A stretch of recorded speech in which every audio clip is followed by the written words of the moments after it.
Gala kanqa latsho igwitsho wena ke uzaziyo izifanekiso zingoqinisekisileyo umvile kaloku la gala kanqa singena kwiyure yokugqibela yenkqubo elo ke ligwitsho le Ekhaya Jikelele alikho ke elinye ngaphandle kwalo kanti ke mbukeli ngoku sele silungiselela ukuyisonga lesiqalileyo nebinamanqaku athi isebe lokhuseleko loluntu eMntla-Ntshona lithi amapolisa awazulala de anqakule ababandakanyekayo kwisiganeko sokudutyulwa kubulawa abantu abalithoba kwindawo yogobityholo. Ukanti ke mbukeli besinalo nedliwano ndlebe malunga noPito Musimane ongakabinaqela sukela washiya lelinye ke iqela lakhe mbukeli. Sendimlo ke ukholosa kalubisi ndihamba naye uMamtshali. Yebo Makholi, singena ke ehoreni lokugcina ncilo hlelo lwakho lwesidlo sasekuseni mbukeli Ekhaya Jikelele. Inqole masonto sondo. Yey nginihlebele ke le Ekhaya mbukeli ngisase ingane. Uyabona sisakhula kwakunento yokuthi uyabona nje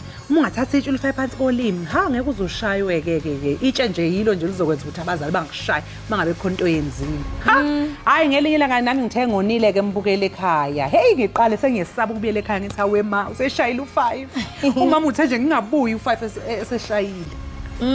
Sengiyethuka sengiyesaba yimlo ngiyatatazela hayi umngani wathi hayi chomi thatha itshe ulifake phansi kolimi uzobona ngeke beze bekushaya ekhaya hey ngamethemba nami ngalithatha itshe yimlo ngilifaka mbukeli ngaphansi kolimi ngithema ngifike ekhaya akusivandrom umama sivusa wakhipha leli yabhande lakhe leli aligqoka ama kuyimicimbi kuphela zasha ngingakhola ukuthi ngishawa kanjani netshe ngithe sengikhala kwatshelele kwa Sala kancane ngigwinye mntami. Abanga sengizomiwa ngapha ngiyashaywa ngapha ngivika itshe lapha emphindle endile ngangihili. It's a lot going on. Umbukeli igama lami ngonoxolwa kwaMwali ihle banga nemhlophe eqwa kanti ke ake sibheke ihamba phambili kuleli hora. Hey.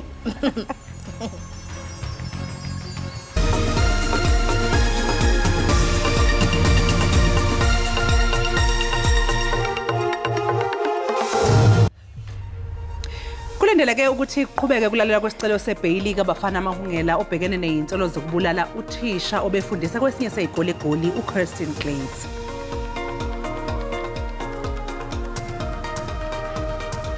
Abacimi imlilo balwe ubusuku bonke bezama ukunqanda umlilo ezintabeni lapha ya eSimonstown.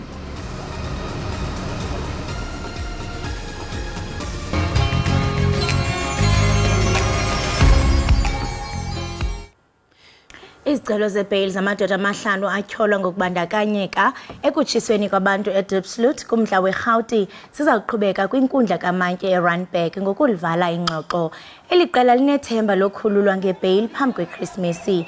Abatyholwa babanjwe ngomhla wesine kwinyanga yoMnga emva kokufunyanwa kwezidumbu ezitshileyo zabantu abahlanu kule ndawo. Abatyholwa ke bajongene namatyala aquka ukubulawa kunye nokuxhwilwa kodwa bakhabe ngawo omane ukuba bayabandakanyeka kuhlaselo. Isebe lokhuseleko loluntu eMntla-Ntshona lithi amapolisa awazulala behlayo de ababambi ababandakanyekayo kwisiganeko sokudutyulwa kubulawe abantu abalithoba kwindawo yogobityholo iPopo Molefe eRustenburg ubusuku bangomgqibelo. Ngokwengxelo ke amapolisa ungene amadoda angaziwayo kwindlu yomnye wamaxhoba kusweleke abantu abasibhozo kwindawo yeqhwayelo ze owethoba waqinisekiswa esibhedlele ukuba akasekho emhlabeni. Uluntu lusabambo ngezantsi kulandela isithwakumbe sokudutyulwa kwabantu kwindawo yogobityholo iPopo Molefe eRustenburg kusweleke abantu abalithoba konzakala uninzi. Omnye osindileyo kwesiselegu uthi usothukile. Ukuthi mina landihleli kule ndawo le apha kuleli khona la leslab hleli nomnye ubhuti abathi ngiteenage wapha eMatshona bafike basibethela apha babenibetha njengobani uhleli so nawo babenibetha so ndancedwa ukuziwisa ngathi xa ndifoka beniphinda apha engalweni maniphakama nizama ugaqa amadolo abenibetha apha ethangeni. Ebuhlungu lento ngoba labantu abashonile ndiyabazi labantu abashonile inhliziyo yami ebuhlungu kakhulu andikhoni nokulala kungeni kudla since from ngalela langa.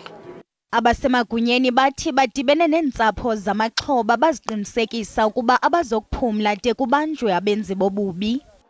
I met the police this morning led by the brigadier and head of investigation. They brief us they are on top of this matter. Soon people will be arrested. Ojongene nokhuseleko loluntu kweliphondo lomntla-ntshona uthi esi siganeko sikhokhelele ekubeni umama ubekhulelwe aphulukane nosana lwakho lingekazalwa. Now, it worries me. People from Lesotho, from Eastern Cape, when they come to Northwest, they fight. Fight for what? We are told those were stolen, shacks were burned. Now, this is a revenge. But this one is worse, it's horrible, where people are killed. Ukanti akukabanjwa mntu ngesi siganeko. Kuze kwasa abacima imlilo bezama ukubhula umlilo obusha ubuhanguhangu eintabeni ezingenhla kwedolobha iSimons eCape Peninsula.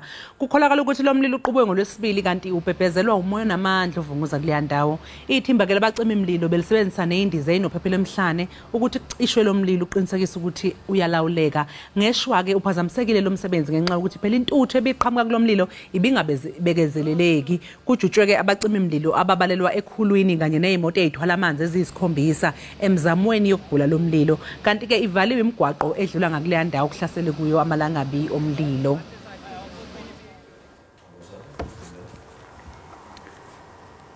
Ukusabela kokuvalwa ngephanyazo kwamalwandle amathandathu adumileyo eThekwini ngexesha leziyunguma amaqela phambili kushishino lwezokhenketho abongoza urhulumente ukuba athabatha amanyathelo akhawulezileyo. Imibutho imemelela umasipala waseThekwini ukuba alungise ngokukhawuleza ingxaki yomgangatho wamanzi ebangele oku kuvalwa. Uvavanyo lwakutshanje ke olwenziwe ngumasipala waseThekwini kunye ne-Adopt a River liveze amanqanaba aphezulu e-Ekhaya. Izakhamuzi zase-DRC zizonikela ezikhungweni zokuvota namhlanje ukuyokhetha ubuholo obusha. Kulindeleke ukuthi izivotele ozothatha intambo zombuso njengomengameli ngokunjalo namalungu eParliament kuleli yazwe. Umengameli uFelix Tshisekedi ufuna ukuthi ke akhethwe ihlandla lesibili. Lolu khetho lwase-Democratic Republic of Congo luza nje kuntuleka uzinzo kwezinye ingxenye njengoba kukhona abafunge bagomela ukuthi bona ngeke balibambe iqhaza kulolu khetho. Ikhomishana yezokhetho kuleli yazwe isiqinisekisile nokuthi ayikwazanga ukufinyelela endaweni okungeke kuvotwe kuzo ngenxa yokwesabela ezokuphepha. Yize kunjalo uhulumeni wase-DRC unxusa iSADC ukuba ijuba amasosha uqinisekisa ukuthula nozinzo ngesikhathi ke sokhetho. Kulindeleke ukuthi izikhungo zokuvota zivalwe ngehora lesikhombisa kusihlwa khona namhlanje eDRC.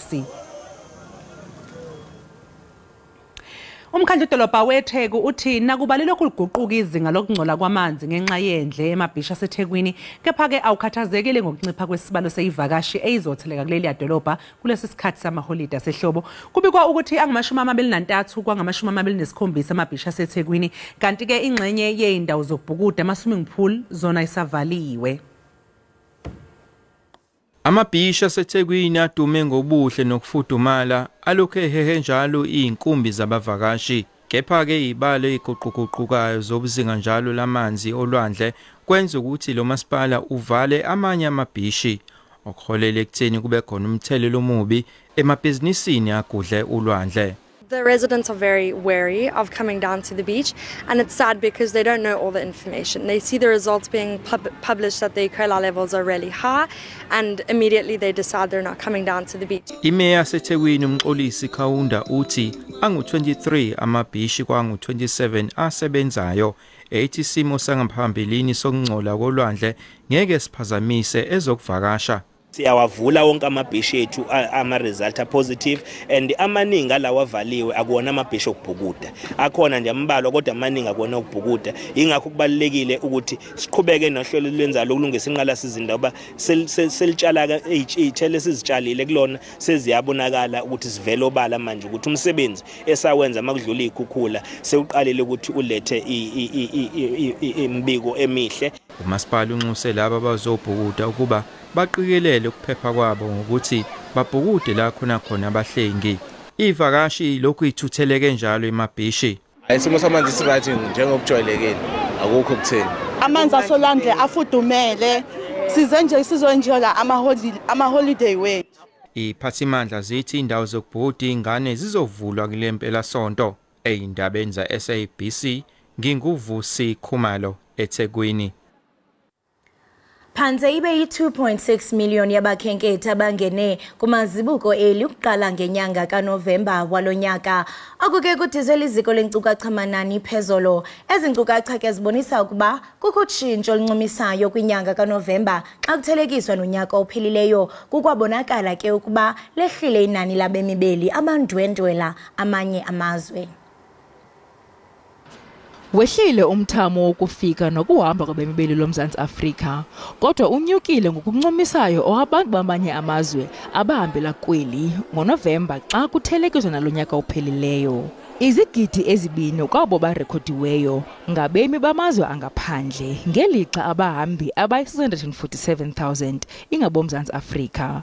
Ukuchithela iholide iseyeyona njongo iphambili yabatyeleli abangena kweli, nanjengoko i-96% yabakhenkethi abakweli loMzantsi Afrika abaze ekhefini.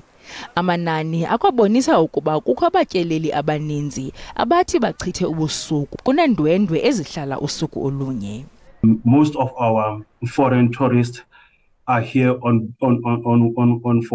vacation purposes, not business and studies, which is understandable because the numbers of students and those who are on business. U-71% wabatyeleli basuka kwingingqi yeSADC, ngelixa umyinge 27% usuka ngaphesheya kwelwandle. Kwaye uninzi lwabatyeleli bahamba ngendlela ngenxa yomgama wokufikelela kweli. That's what we observe from month to month, that the number of people traveling to South Africa, most of the time, they are the ones that are in SADC region. This might be because SADC is closer to South Africa. So the numbers of SADC region are always higher than other numbers of other regions. Iziko lenkcukacha-manani libonise ukunyuka kwenani labatyeleli emva kwesithwakumbi se-COVID-19. Mbukelisi igoqo lapho ke ihamba phambili izindaba ebesikuphathele zona njengamanje sothi iqunga seyitolo, kodwa ngaphambi kokuthi sithi iqunga seyitolo mbukeli njengoba sekuDisemba nje. Hey, uyazi ukuthi makuDisemba ukhozi FM wonke umuntu usesekhuluma ngalo nge-top 10 bayikhipha ke i-top 10 ke yezingoma umele ukuthi zivotelwe lapha ya. Hey, ayizibambene. Hayi zibambene. Hayi andiyazi uqonda iqemba awazi. Udideke uthi ungaphi uthi uyabona. Udidwa zeziphi kule top 10? Mina ngididwa iplan. Because wenza iplan. Because nje ngomuntu wamaplan vele. And mina ngididwe nguyu Paris. Hayi zikhona ingoma lapha mbukeli khona umthandeni khona olwa khona udlala Thukzini umlukhu uzani umelo noSlizi khona uAndile kaMajola khona uHurricane uDumi Kokstadi kanjalo ke noKaos featuring umthunzi. Hayi ziningi embukeli ingoma lapha nje ukuyicheke lapho uzoyibona uzokwazi ukuthi yipi ke nawe ongakwazi ukuthi ke uyivotele. Asinje ke qhwi 8 olo siyabuya emva komzuzwana.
siphinde sikwamukele mbukeli usahlezi nathi lapha ekhaya Jikelele.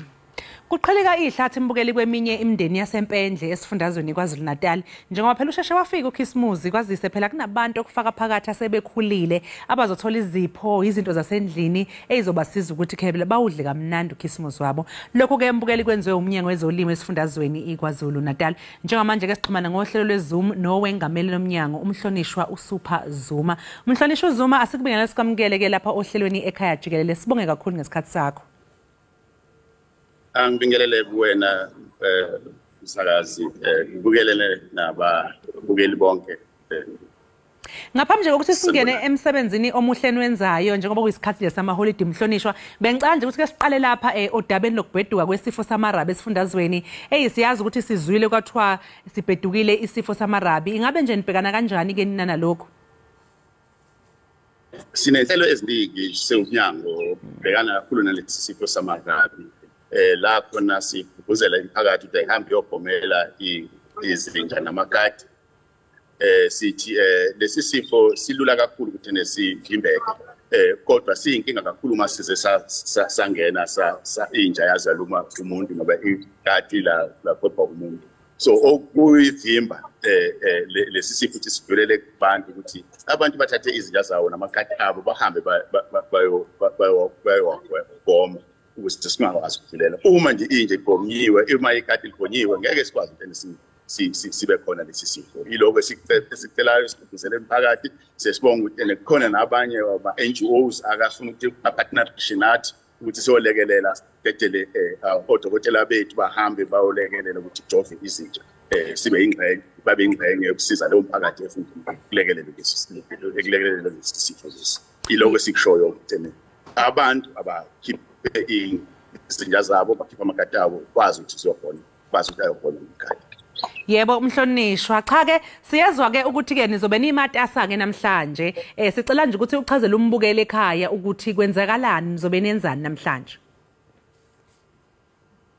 Silapha endaweni yase Empendle esigodini sasenguga la ngikhulele khona la ngithi sizogubha uKhisimusi sizojabulela uKhisimusi sizofiselana izilokothe ezinhle zaKhisimusi izilokothe ezinhle zaNcibijane nomphakathi walana kakhulukazi ogogo nomkhulu okuyibona bangikhulisile ukuthi ngibhilente engiyiyona nje into engijabulela kakhulu ukuthi wakhona omama nogogo la abafike ngaphambi kwa6 o'clock abantu asebekhona njengamanje emcimbini ozoqala ngo11 o'clock bangaphezulu kwa200 manje okujabulisa kakhulu indlela abantu abayijabulela ngayo bathi kade babelindele lelusuku bayafisa ukuthi babe ingxenye yokuthi sihle uKhisimusi nabo mina ngizodla uKhisimusi nabantu abadala sizophana izinsuku lezi sikaKhisimusi insuku zothando insuku zothando siphane izipho siphane izipho siwumndeni mina ngikhethe ukuthi umndeni wami yilo mndeni lo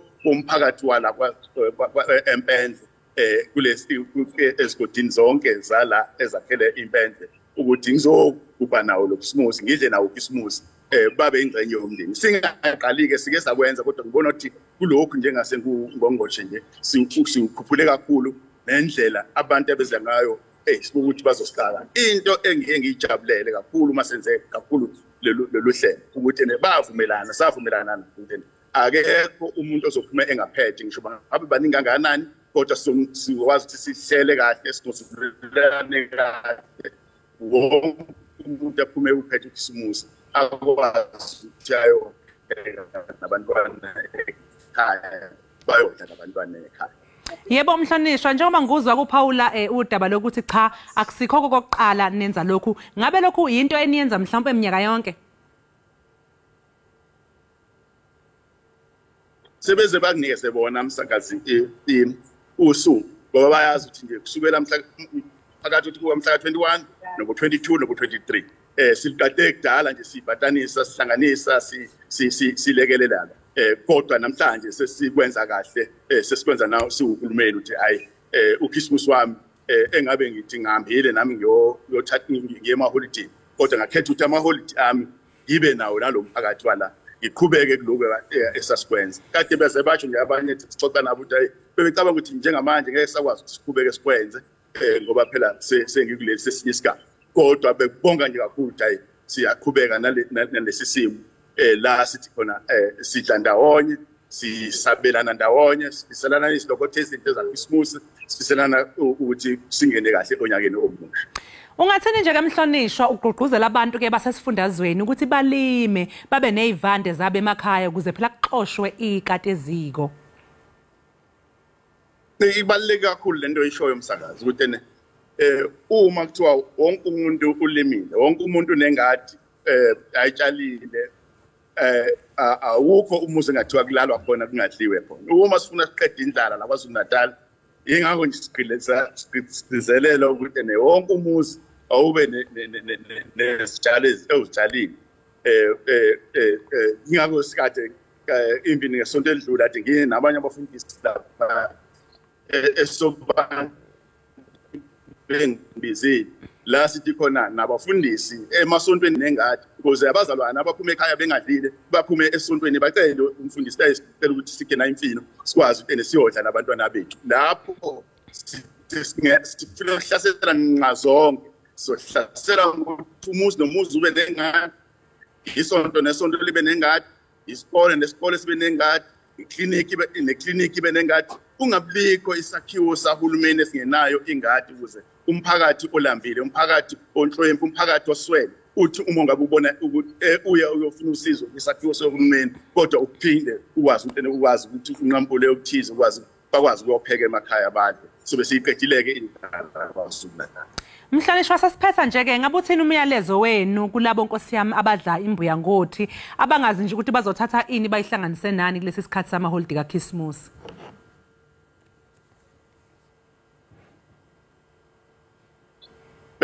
Umyalezo siushoyo kakhulukazi njenganje bela abaningi baye baze basho bathi mhlawumbe bathena babethenga abanye bathenga wasala ukuthi bangabakwazanga ukuthi basabathenga irice bathi nje uma ngithole nje irice kosho ukuthi abantwana besizakala uma ngithole nje impuphu osho ukuthi abantwana basizakala sithene kuyasiza ukuthi uma usuphumelele azi ukuthi kunemphakathi la uphuma khona ekukhulisile ukuthi ube lento eyiyona zama na ukuthi ufake isandla nalabo bantu ade bengezikwazi babe noChristmas nginesiqiniseko nje ngoba lokhu bake bakusho emihlangeni edlule ubusebezobonga athi umuntu athi ugogo uyazi mntanami bengiswele ukuthi sizodlana nabantwana bami now siphe lokhu sizokwazi ukuthi sibokoze amabhodwe sidle nathi sibe noChristmas njengamanye abantu so into engingayisho nje ukuthi isizwe sakhiwa ngokuthi sonke sibe ingxenye kwakhe isizwe so ungathi wena ufuna ukuba ngcono wedwa ungathi wena uzoba noChristmas ongcono wedwa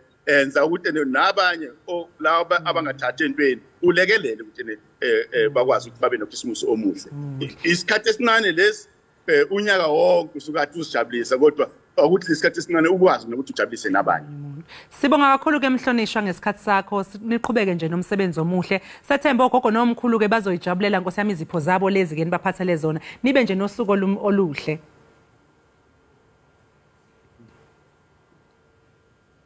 Cabanga ukuthi siyashayeka ngicela nje uphinde awubanga hayi bese ngivalelisa nje Mhlonishwa sesibonga ngibonga ngesikhathi sakho nginifisela nosuku oluhle ke namhlanje. Ngibonga kakhulu ngifisela bonke abantu bakwaZulu Natal uChristmas omuhle noncibijana omuhle ngikufisela nawe msakazi nabasakazi bonke ukuthi ngathi ngadla kahle esikhathini sama-holiday nibe noChristmas omuhle nibe noncibijana omuhle siwelele kahle ku-2024. Sibonge kakhulu Mhlonishwa nawe ngokunjalo lowo ke mbukele besixoxa naye yilowo wengamele umnyango wezolimo lapha KwaZulu Natal ubaba uSupha Zuma njengamanje ke sothi nje ke qu 8 lo mangabe sibuya yazi siyajima siyabuya emva kwey'tolo.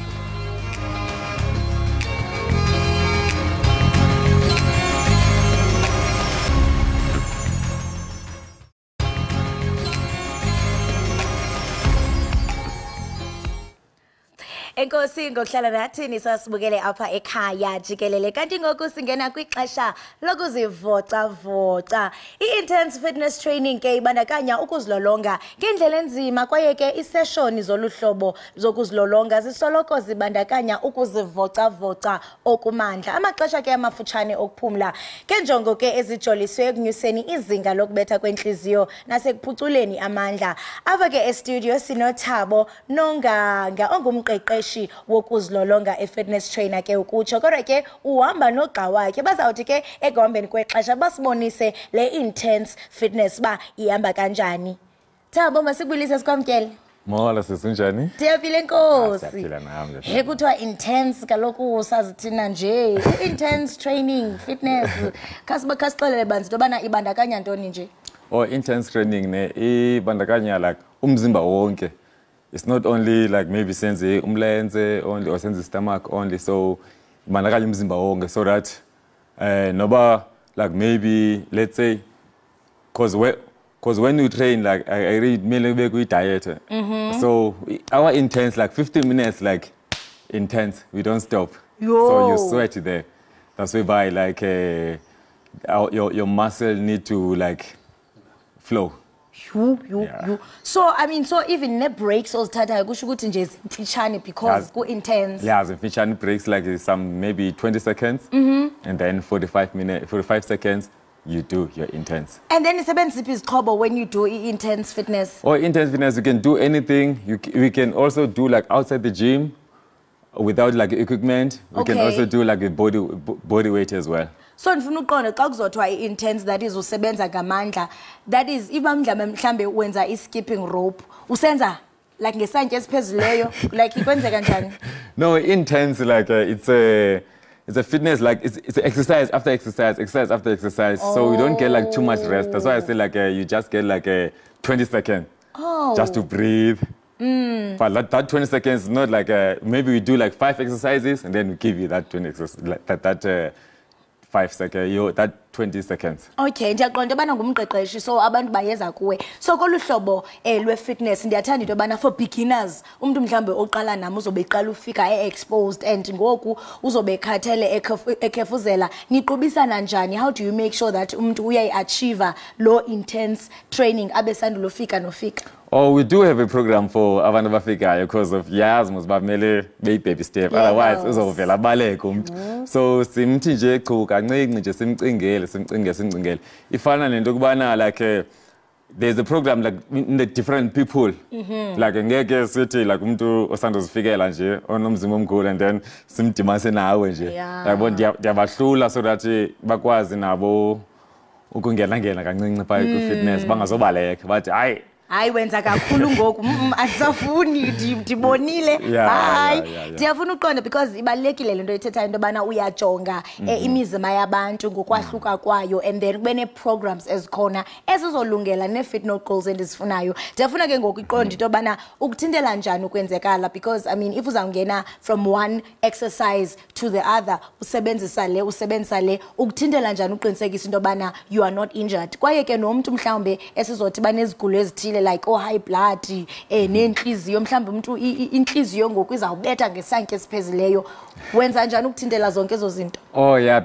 kwabo ke siyababuza ba like you not like in chronic medication and all that stuff. Qale kube khona lo diagnosis. Yeah, asiphelile nje simfaka umuntu nje so siyambuza sindimcingele nama injury khona abantu abana injury maybe umuntu aphethe idolo because it's not only like ulutsha mna nditrainer nabantu abadala yabo ndiyabacingela i program yabo because that's why ndithi like ndibeka abantu abadala ngapha ndibeka abantu abancinci ngapha abantu abatyibile ngapha njalo uyahluza andivele ndithi hayi sonke sisenza lento one size fit all. No, ayo one size fit all so because abantu bangawa. Yeah futhi ndiyaqonda into abana ke ngoku I mean because earlier on you spoke of indaba ye diet. Ndiyafuna uqonda ke ngoku in this type of exercise I diet ihamba njani uba ngaba mhlambi you'll take 20 seconds break uthi uqonda ba kukhona lonto oyithathayo into oyithathayo that is advised in this type of exercise?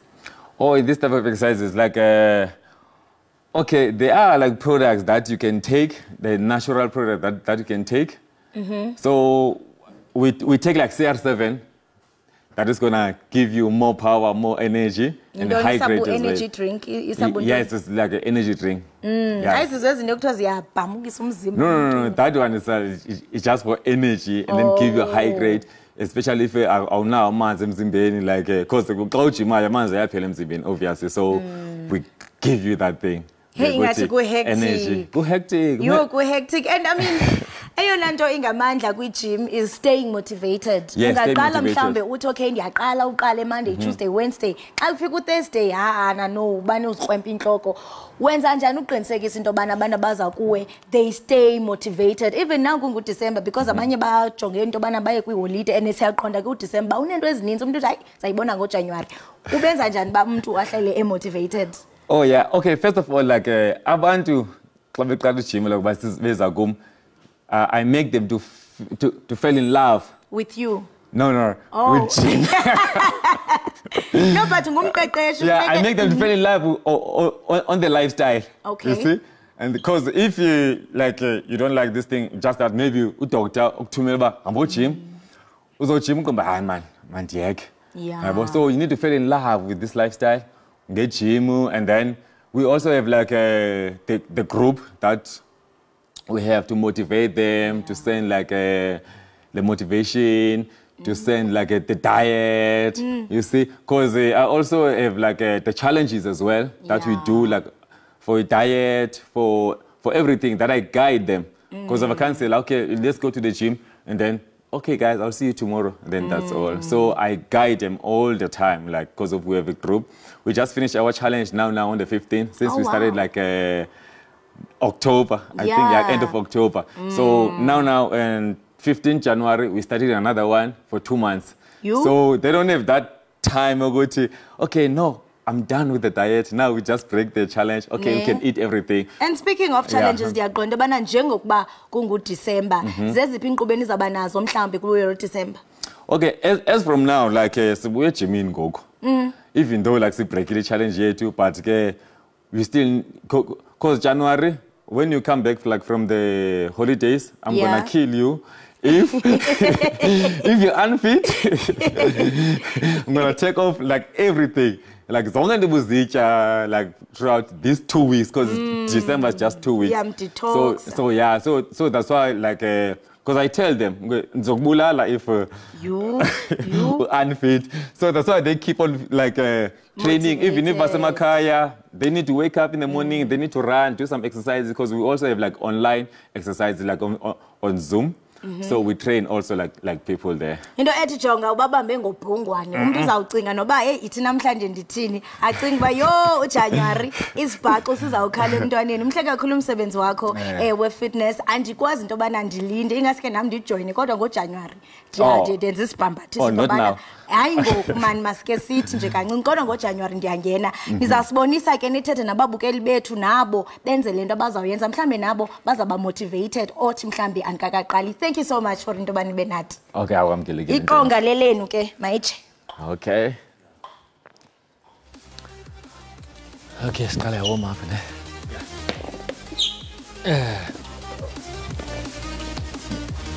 Yes, siqala. Okay, siqala nge-warm up. You need to do a warm up, like even if you are late at gym, but you need to do a warm up all the time, so that your muscle zingothuki xa useyenza intense training. Yayazi le ndaba le. Okay, let's do jump jacks. 1 2 3 4 5 6 7 8 9 10. Okay, 1 2 3 4 5 6 7 8 9 10. Let's go again. 1 2 3 4 5 6 7 8 9 10. Let's go. 1 2 3 4 5 6 7 8 9 10. Let's go down. 1 2 1 1 2 1 1 2 1 1 2 1 1 2 1 1 2 1 1 2 1 1 2. All right, I think that's enough. So now when we start like our training, we always start with the stomach. So we do a stomach after the warm up. Okay, let's go. Good. Stomach is important. 1. Just go forward. Okay, ready? Let's go. 1, 2, 3, 4, 5, 6, 7, 8, 9, 10. Okay, now we're going fast. Incline. Let's go. Let's go. 1, 2, 3, 4, 5, 6, 7, 8, 9, 10. Okay. Spakamele sihlale phansi. Senze single high. Okay. We're gonna do bicycle. 3, 2, 1, go. 1, 2, 3, 4, 5, 6, 7, 8, 9, 10. Okay. Stress. Now you're gonna move a little bit. Okay. Ready? 3, 2, 1, go. 1, 2, 3, 4, 5, 6, 7, 8, 9, and 10. Okay, we're done with the stomach. Let's do a little bit of legs now, because we do the full body. Doing like this, right? 3, 2, 1, go. 1, 2, 3, 4, 5, 6, 7, 8, 9, 3, 10. 2, 1. Okay, 1 step down, then we do the last.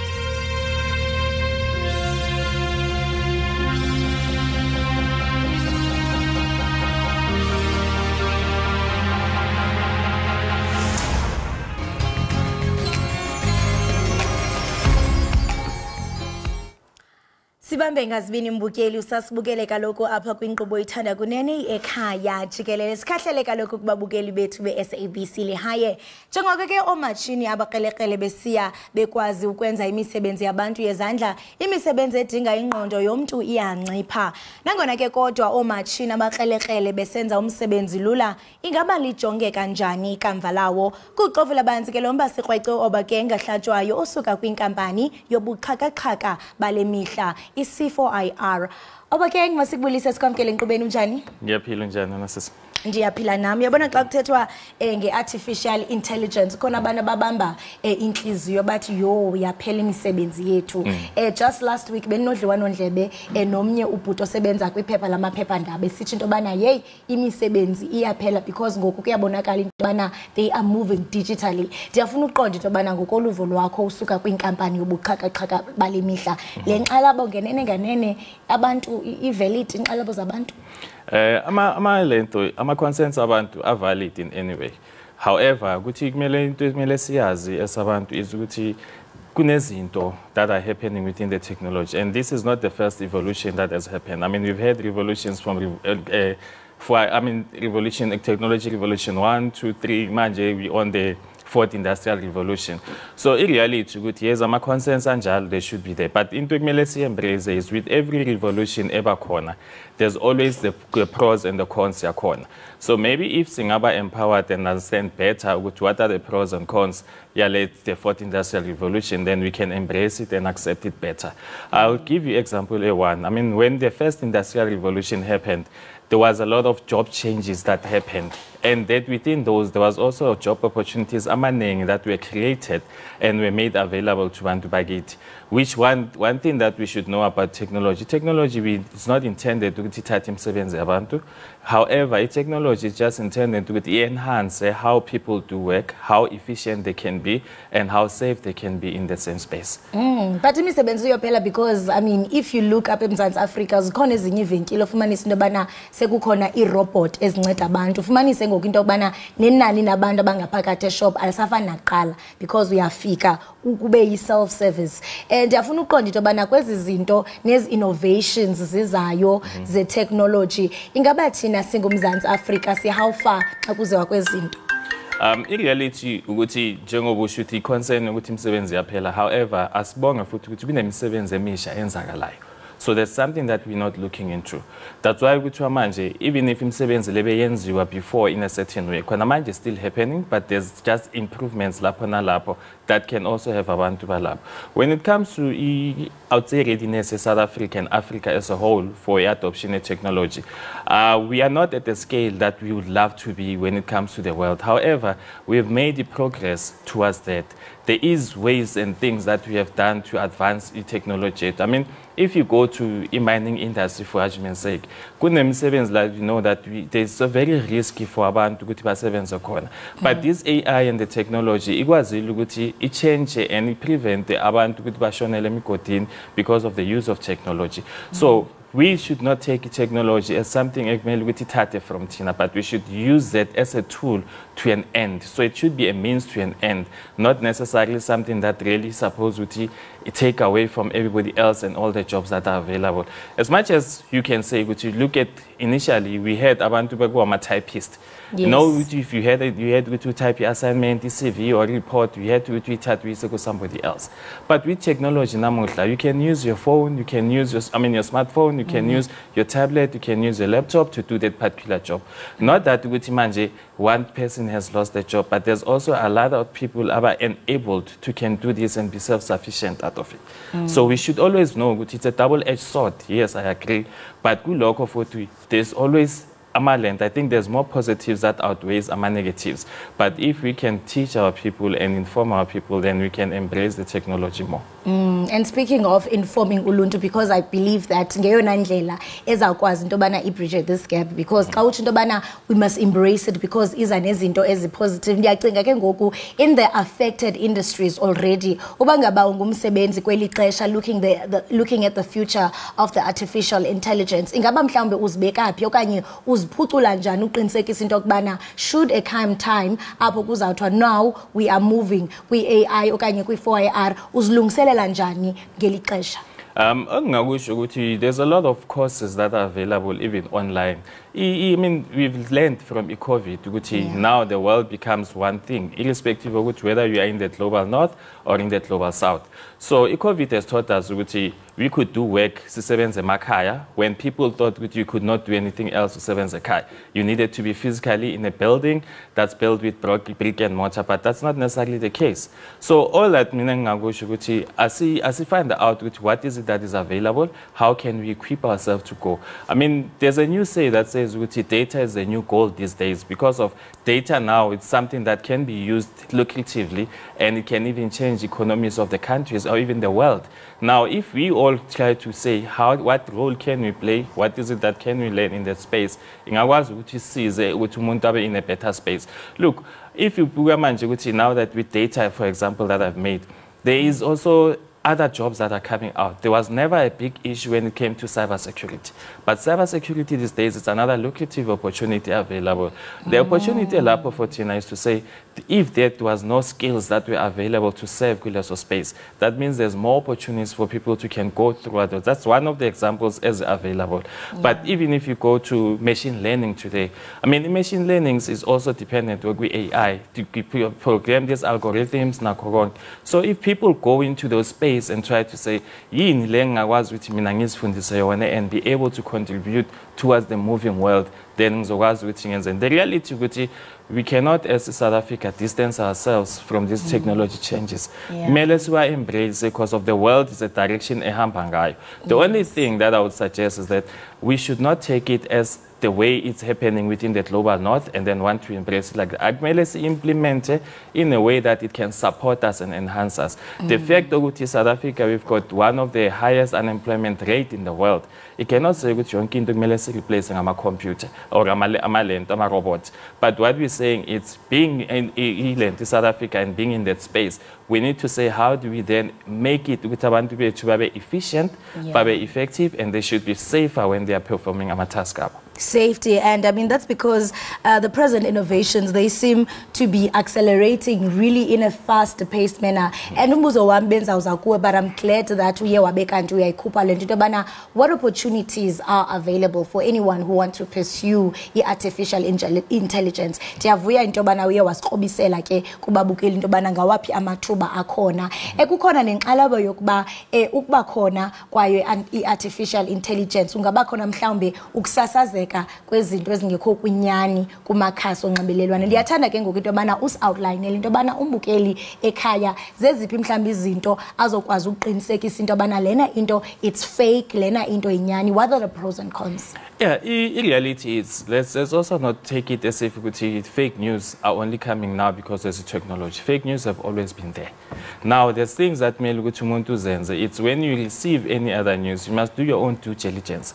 You must verify, you must check, you must confirm the facts that are available. Not because of anything else that's available on the internet is true. That's not the case. So also when it comes to journalism, we need to have responsible reporting when it comes to journalism. We can even use AI to can look into these algorithms and start to see there's this trend that's going in this particular fashion and look into that and say, but if these trends are going like that, how can we verify which is it true, is it false? And we come back and say, no, if it is that, we flag it with these fake news that are available. But important, if the duty still remains between me and now to say, whatever information that me and you can spread, we need to make sure that it's factual, it's realistic, and indeed it is true. Because if we do not do that, then we're perpetuating the issue. Abakeng siyabulela kakhulu ngokuba usindwendwele usitebisele ngale ngxoxo ibonakala engathi into bana luvutho ndaba ibaleke kakhulu because slowly but surely the world is going to the 4th industrial revolution. And njengoba usitsho into bana bangaba singayi embrace asijonge into kubana zintoni esingazenza uqinisekisa into bana we are not left behind. Enkosi kakhulu ngokwabelana nathi. No, it's a pleasure. Thank you, sister. Right, imbukeli ekhaya Jikelele ulo ke ebesithetha naye nguye Obakenga Hlatshwayo suka ke kwinkampani yobuchwephesha C4IR. Sixovela naye ke umba wekamva le artificial intelligence apha eMzantsi Afrika. Masithi qhwike sibhatala amatyala qiniseka ugonqa ubukele ekhaya Jikelele.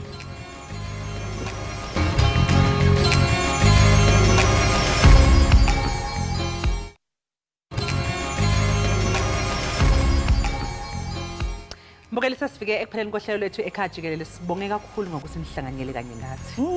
Sibulela kakhulu 5 days ngene kwi Christmas. Yes, ndiyathemba into bana istoko sigcwele.